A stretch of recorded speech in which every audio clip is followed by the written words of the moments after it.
Hola, ¿qué tal? Mi nombre es Alider Helvis, estudiante del sexto semestre de Ingeniería Industrial, y me piden para este trabajo hacer un video sobre los 5 conceptos de las leyes básicas del circuito. Primero, ley de Ohm. Segundo, ley de voltaje de Kirchhoff. Tercero, ley de corriente de Kirchhoff. Cuarto, relación de la resistencia eléctrica con la temperatura. Quinto, ¿qué es un material óhmico y cuál es su importancia en la industria?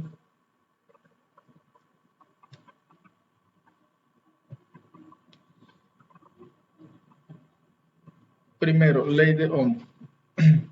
Hay una relación fundamental entre las tres magnitudes básicas de todos los circuitos y es decir, la intensidad que recorre un circuito es directamente proporcional a la tensión de la fuente de alimentación e inversamente proporcional a la resistencia en dicho circuito.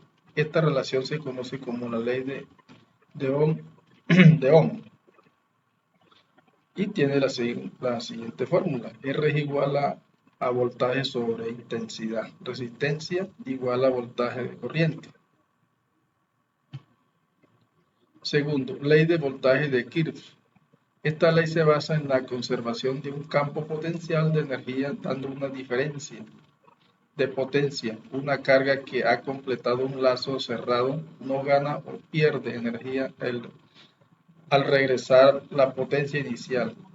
Y dice, en un circuito cerrado la suma de todas las caídas de tensión es igual a la tensión total suministrada de forma equivalente. La suma algebraica de las diferencias de potencial eléctrico en un circuito es igual a cero. Y la siguiente fórmula, la sumatoria de voltaje,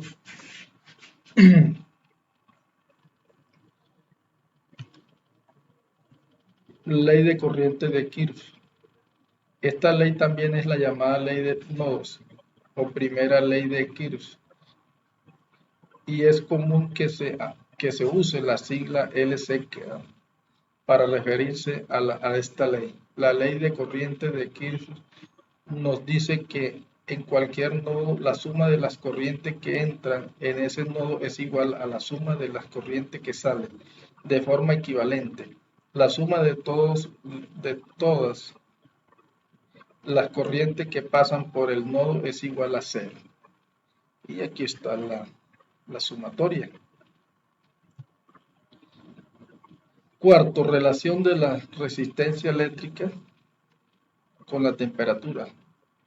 La resistencia de un material es directamente proporcional a su resistividad, es decir, a la capacidad que tiene el material para oponerse al flujo de corriente. Los materiales, por ejemplo, poseen baja resistividad y la resistividad depende de varios factores. Uno de ellos es la temperatura para la mayor parte de los metales. La resistividad se incrementa al aumentar la temperatura.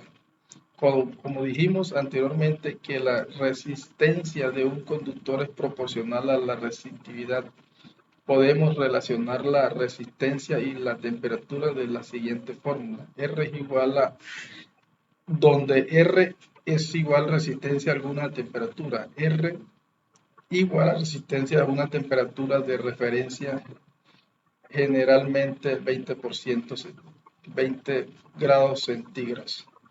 A es igual a coeficiente de temperatura resistividad. T es igual a intervalo de temperatura. Quinto, pregunta, problema. ¿Qué es un material óhmico y cuál es su importancia en la industria? Los materiales óhmicos son aquellos que tienen una relación lineal entre la intensidad y la diferencia de potencial, es decir, que a medida que aumenta la tensión, aumenta también la corriente. En síntesis, son materiales que obedecen la ley de Ohm, porque como menciona Raymond Servais en electricidad y magnetismo, la ley de Ohm no es una ley fundamental de la naturaleza, sino una relación empírica, válida solo para algunos materiales. Los semiconductores, por ejemplo, no siguen dicha ley, por tanto son materiales no óhmicos. En cambio, los materiales en su mayoría son materiales óhmicos. El mayor uso de materiales óhmicos en la electricidad se ve en el transporte de energía eléctrica, es decir, como conductores, ya que poseen una baja resistividad. La mayoría de conductores en el mercado son de cobre. Para el transporte de distancias muy largas se usan cables desnudos, generalmente de aluminio. Además, al seguir la ley de Ohm, se hace menos tedioso al análisis físico de lo que se requiere, ya que en el transporte de energía eléctrica se usa mucho el aumentar y disminuir el voltaje según la necesidad. Gracias.